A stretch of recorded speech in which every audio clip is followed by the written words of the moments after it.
Hi friends, CP Tamilarasi சீரியல்லேருந்து சூப்பரான promo வந்திருக்கு. நம்ம அதை பற்றி தான் இந்த வீடியோக்குள்ளே பார்க்க போகிறோம். வாங்க நம்ம வீடியோக்குள்ளே போகலாம். சிபி தமிழரசியை தன்னுடைய வீட்டுக்கு வரவழைக்கவும் தமிழரசியை அங்கேருந்து வராங்க. அவங்கள பார்த்ததுமே கணேஷும் அதுக்கப்புறமா மீனாவும் அதிர்ச்சி அடைகிறாங்க.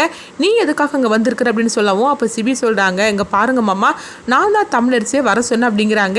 எதுக்கு மாப்பிள்ளை இவ்வளோ பேர் நீங்கள் வர சொல்லியிருக்கிறீங்க? இவ ஏற்கனவே நகையை எடுத்துகிட்டு போயிருக்கிறா. இப்போ வேறு எதுக்கெல்லாம் என்னெல்லாம் எடுத்துகிட்டு போகிறதுக்காக வந்திருக்காளோ தெரியல. இவளை முதல்ல இங்கேருந்து அனுப்பி வைங்க அப்படின்னு சொல்லவும், அப்போ தமிழரசியோட குரல் சத்தம் கேட்டு பார்த்தோம்னா ஜானு அங்கேருந்து வெளியே வராங்க. ஜானுவை பார்த்ததுமே தமிழரசி ஓடி ஜானு நீங்கள் நல்லா இருக்கீங்களா, என்னாச்சு, எதுக்காக நீங்கள் சாப்பிடாம இருந்தீங்க அப்படின்னு சொல்லி கேட்கவும், ஜானு பார்த்தோம்னா தமிழரசியை பார்த்ததுமே அவங்க கண்கலைங்க அழ ஆரம்பிச்சிருந்தாங்க.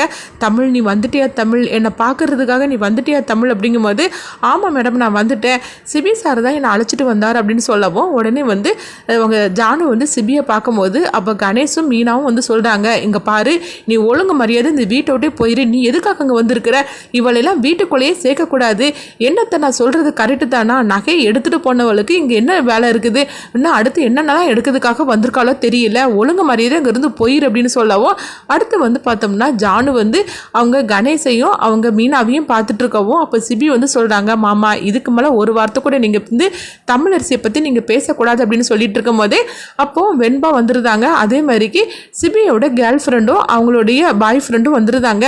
என்னது சிபி தமிழுக்காக இப்படிலாம் பேசிகிட்டு இருக்கிறான், இது ஆச்சரியமான ஒன்னால இருக்கு அப்படின்னு சொல்லி அவங்க பார்த்துட்டு இருக்கவோ, அப்போ கணேஷ் சொல்றாங்க, என்ன மாப்பிள்ள புரிஞ்சுக்காம நீங்க பேசிட்டு இருக்கிறீங்க, நம்ம விட்டு நகையை எடுத்திருக்கிறா, ஏதோ நம்ம கண்டுபிடிச்சிட்டோம், அப்படி இல்லைன்னா 25 லட்ச ரூபா நகை அவளை எடுத்துட்டு போயிருப்பா, இதை புரிஞ்சுக்காம நீங்க திரும்ப அவளை வர சொல்லியிருக்கிறீங்களே அப்படிங்கவும், அப்போ ஜான்ட்டு அவங்க சொல்றாங்க, இங்க பாரு ஜானு, அந்த நகையை தமிழரசி எடுக்கவே இல்லை அப்படிங்கிறாங்க. இது கிட்டதுமே கணேஷும் மீனாவும் அதிர்ச்சி அடைகிறாங்க. என்ன மாப்பிள்ள நீ இந்த மாதிரிக்கு பேசிட்டு இருக்கிற, இவ்வளவு கையங்கோலமா நம்ம பிடிச்சிருக்கிறோம், நீ என்னன்னா இவ நகை எடுக்கலன்னு சொல்லிட்டு இருக்கிற, இவ உனக்கு பண்ணினதெல்லாம் நீ மறந்து போயிட்டியா அப்படின்னு சொல்லி கேட்கவும், இங்க பாருங்க, அது வேற விஷயம், இது வேற விஷயம், அது பிசினஸ்ல நடக்கிற விஷயம், எங்களுக்குள்ள நடந்த போட்டியாக்கும், ஆனா இது அப்படி இல்லை, அவளுடைய தன்மானத்தை பத்தியும் அவளுடைய கௌரவத்தை பத்தின விஷயமாக்கும், நீங்க என்னதான் இருந்தாலும் சரிதான், தமிழ் கிட்ட மோதி நீங்க அவளை வீட்டை விட்டு அனுப்பியிருந்தீங்கன்னா வேற, ஆனா அவன் மேல அவாண்டமா பழிய சுமத்தி நீங்க அனுப்பி விட்டுருக்கிறீங்க, பண்ணாத தப்புக்கு அவன் எதுக்காக பழி சுமந்துட்டு இருக்கணும் அப்படிங்கவும், இப்படி சிபி தனக்காக பேசினதை பார்த்துட்டுமே அவங்க ஜானுவும் அதிர்ச்சி அடைகிறாங்க. அதே மாதிரிக்கு தமிழரசியும் அதிர்ச்சி அடைகிறாங்க. உடனே கணேஷ் கேட்டுட்டு இருக்கிறாங்க, என்ன மாப்பிள்ள சொல்லிட்டு இருக்கிறீங்க அப்படிங்கும் போது, உடனே சிபி பார்த்தோம்னா ஜானு கிட்ட சொல்றாங்க, ஆமா ஜானு, நகையை தமிழரசி எடுக்கவே இல்லை, இவன் மேல இந்த மாதிரிக்கு பழி சுமத்துனது வேற யாரும் கிடையாது, அம்மாவும் மாமாவும் தான். தமிழரசியை அந்த வீட்டை விட்டே போக வைக்கணும்னு சொல்லிக்கிட்டு திருடாத நகையை இவங்களே அவங்க ஹேண்ட்பேக்கில், அதாவது தமிழரசியோட ஹேண்ட்பேக்கில் அம்மாவும் மாமாவும் தான் சேர்ந்து இந்த மாதிரிக்கு நகையை எடுத்து வச்சுருக்கிறாங்க. நகை எடுத்து வச்சது மட்டும் இல்லாமல் தமிழ் மேலே இந்த மாதிரிக்கு பழியை சுமத்தி அவளை அசிங்கப்படுத்தி இந்த வீட்டை விட்டு துரத்தி விட்டது இவங்க 2 பேர் தான் அப்படின்னு சிபி உண்மையை போட்டு உடச்சிருந்தாங்க. இது இப்படி சொன்னதுமே ஜானு மீனாவையும் கணேசையும் பார்த்து அவங்க அப்படியே அதாவது எரிச்சலோடு பார்த்துட்டு இருக்கிறாங்க. அதே நேரத்தில் அவங்க தமிழை பற்றி சொல்கிறாங்க, எனக்கு தெரியும் தமிழ், இந்த நகை நீ எடுத்திருக்க மாட்டேன்னு எனக்கு நல்லாவே தெரியும், ஆனால் சந்தர்ப்ப சூழ்நிலை உனக்கு எதிராக இருந்தது, என்னால் எதுவுமே பேச முடியாதனால தான் நான் அமைதியாக இருந்துட்டேன், நீ என்ன தப்பாக தானே நினச்சிருப்ப, நம்மளுக்காக ஒரு வார்த்தை கூட ஜானு பேசாமல் இருந்துட்டாலன்னு சொல்லிட்டு என்னை பற்றி நீ ரொம்பவே தப்பாக நினச்சிருப்பேல அப்படின்னு சொல்லவும், அப்போ தமிழரசி சொல்கிறாங்க, ஜானு மேடம் நீங்கள் சொல்கிறது உண்மை தான், நான் பொய் சொல்ல விரும்பலை, நீங்கள் எனக்காக ஒரு வார்த்தை கூட பேசலன்னு சொல்லிக்கிட்டு நான் அம்மாட்ட போய் நான் வருத்தப்பட்டு நான் பேசுகிறது உண்மை தான், ஆனால் உங்களை பற்றி நான் புரிஞ்சுக்காமல் நான் பேசிட்டேன், உண்மையிலே என்னை பற்றி நீங்கள் நல்லா புரிஞ்சுக்கிட்டீங்க, ஆனால் உங்களை பற்றி தான் நான் புரிஞ்சுக்காமல் விட்டுட்டேன் அப்படின்னு சொல்லவோ, அடுத்து பார்த்தோம்னா மீனாவையும் கணேசையும் ஜானு பக்கத்தில் கூப்பிடவும் அவங்க 2 பேரும் பயந்துட்டே போகிறாங்க. ஐயோ கைங்கலமாக அந்த சிபி நம்மளை மாட்ட விட்டுட்டானே, இப்போ என்ன நடக்க போதோ தெரியல அப்படின்னு சொல்லவும், மீனா கணத்தில் பலார்னு ஜானு ஒரு அறையை விடுறாங்க.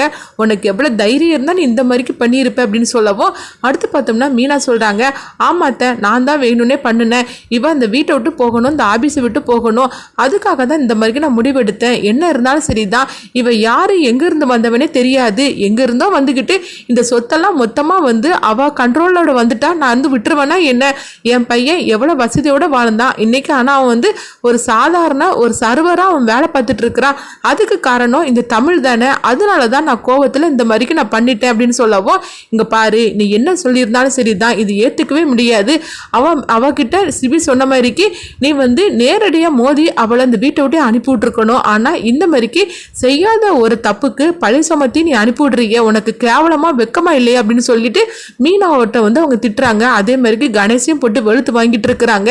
மீனாக்கு விழுந்தார உனக்கு விழுறதுக்கு ரொம்ப நேரம் ஆகாது, ஆனால் நீ மீனாவோட அண்ணன் ஆச்சுன்னு சொல்லிட்டு தான் நான் பேசாமல் அமைதியாக இருந்துட்டு இருக்கிறேன். அது மட்டும் இல்லாமல் இந்த வீட்டோட மாப்பிள்ளைன்னு சொல்லிட்டு தான் நான் பேசாமல் இருந்துட்டு இருக்கிறேன். இதுக்கு மேலேயே இந்த மாதிரிக்கு தப்பு பண்ணுறதை ஃபர்ஸ்ட் நிறுத்திடு. இதுக்கு மேலே யாராவது இந்த மாதிரிக்கு தமிழ் மேலே பழி சுமத்தினீங்கன்னு வச்சுக்கிடுங்களேன், உங்களை இப்படிலாம் நான் பேசிட்டு இருக்க மாட்டேன், கழுத்தை பிடிச்ச நான் வெளியே தள்ளிடுவேன். இனிமேலாவது இப்படிலாம் அல்பமாக நீங்கள் சிந்திக்கிறத விட்டுட்டு உங்கள் சிந்தனையை நல்ல இதில் நீங்கள் பயன்படுத்துங்க அப்படின்னு சொல்லிட்டு கணேசையும் மீனாவும் போட்டு வெளுத்து வாங்கிட்டு இருக்கிறாங்க. மீனாவும் கணேசும் அதிர்ச்சி அடைகிறாங்க. நகை எடுத்த அந்த அதாவது தமிழரசி மேலே நம்ம பழி சுமத்தின விஷயம் எப்படி தெரிஞ்சிச்சுனே தெரியல அப்படின்னு சொல்லிக்கிட்டு அவங்க அதிர்ச்சி அடையவும், இன்னொரு பக்கம் பார்த்தோம்னா வெண்பா வந்து அதிர்ச்சி அடைகிறாங்க. ஐயோ, நம்ம தானே சிபி மாமா கிட்ட இந்த விஷயத்தை போட்டு உடைச்சோம், நம்ம வாயிலேயே வந்து உண்மையை வாங்கிக்கிட்டு இந்த மாதிரிக்கு பண்ணிட்டாரு அப்படின்னு சொல்லிட்டு வெண்பாவும் அதிர்ச்சி அடைகிறாங்க. இது மட்டும் அப்பாவுக்கும் அத்தைக்கும் தெரிஞ்சிச்சுன்னா அவ்வளோதான், என் தோலை உரிச்சு போடுவாங்க அப்படின்னு சொல்லிட்டு வெண்பாவும் பயத்தோட போகவும், இன்னொரு பக்கம் பார்த்தோம்னா ஜானு வந்து சிபியை பக்கத்தில் கூப்பிடுறாங்க. அப்போ சிபியும் வரவும் உடனே வந்து ஜானு சொல்கிறாங்க, இங்கே பாரு சிபி, உனக்கு தமிழை பிடிக்காதுன்னு எனக்கு நல்லாவே தெரியும், ஆனால் தமிழ் மேலே இந்த மாதிரிக்கு ஒரு தப்பான பழைய சுமத்துனதுமே நீ வந்து ஒரு முடிவெடுத்த பார்த்தியா, நீ எங்கேயோ போயிட்ட, என் மனசில் நீ ரொம்பவே உயர்வான ஒரு இடத்துக்கு போயிட்ட அப்படின்னு சொல்லவும், அடுத்து பார்த்தோம்னா வந்து சிபிகிட்ட வந்து தமிழரசின்னு சொல்கிறாங்க, என்னை மன்னிச்சிருங்க சிபி அப்படிங்கும்போது, நீ எதுக்காக எங்கிட்ட மன்னிப்பு கேட்குற அப்படிங்கும்போது, ஆமாம் நம்மளுக்குள்ளே எவ்வளவோ பிரச்சனை ஏற்பட்டிருக்கு, ஆனால் அதெல்லாம் மனசுக்குள்ளே வச்சுக்காம நீங்கள் வந்து என்னை அந்த பழி சுமையிலேருந்து நீங்கள் என்னை காப்பாற்றினீங்களே, உங்களுக்கு வந்து உண்மையில் நான் கடமைப்பட்டிருக்கிறேன் அப்படின்னு சொல்லவும், அடுத்து பார்த்தோம்னா சிபி சொல்கிறாங்க, உன்னுடைய நன்றியெல்லாம் நான் எதிர்பார்த்து நான் எதுவுமே பண்ணலை, ஓ மேலே தப்பு இல்லைன்னு சொல்லிட்டு எனக்கு தெரிஞ்சிச்சு, அதனால தான் நான் உண்மையை சொல்லணும் அப்படின்ட்டு நான் வந்தனே தவிர மற்றபடி நம்ம ரெண்டு பேருமே வந்து இன்றைக்கும் வந்து எளிமையாக தான் இருப்போம் அப்படின்னு சொல்லிட்டு அவங்க போகவும், அப்போ வந்து சிபியை பார்த்துட்டு தமிழ் வந்து சிரிக்க ஆரம்பிச்சிருந்தாங்க. அப்போ ஜானு வந்து அவங்க தமிழரசிட்ட சொல்கிறாங்க, பாத்திய தமிழ், நம்ம சிபியை பற்றி எப்படி தப்பாக நினச்சிட்டோம், ஆனால் அவனுக்குள்ளேயும் ஒரு நல்ல மனசு இருக்கிறத இப்போ தான் அவன் வெளிக்காட்டிட்டு போகிறான், உண்மையிலேயே இது அவனுக்குள்ளே இருக்கிற ஒரு பெரிய மாற்றம் தான் அப்படின்னு சொல்லிட்டு அவங்க ஜானு ரொம்பவே சந்தோஷப்பட்டுட்டு இருக்கிறாங்க. தமிழ், நீ இல்லாமல் எனக்கு ரொம்பவே கை உடைஞ்ச மாதிரி கை போச்சுது, என்ன சூழ்நிலையும் என்னை விட்டுட்டு நீ போயிடக்கூடாது அப்படின்னு சொல்லப்போ, இன்னும் நான் உங்களை விட்டுட்டு போக மாட்டேன் அப்படின்னு தமிழ் சொல்லிட்டு இருக்கிறாங்க. அடுத்தது அங்கே பார்த்தோம்னா வந்து தமிழ் வந்து சிபியை பற்றி அவங்க நினைக்க ஆரம்பிச்சிருந்தாங்க. அதாவது என்ன இருந்தாலும் சரிதான், இந்த மாதிரிக்கு ஒரு இக்கட்டான நிலைமையில சிபி மட்டும் என்னை காப்பாற்றலைன்னா இந்த தப்பான ஒரு பேரோட தானே நான் இருந்திருக்கணும் அப்படின்னு சொல்லிட்டு அவங்க நினைக்கிறாங்க.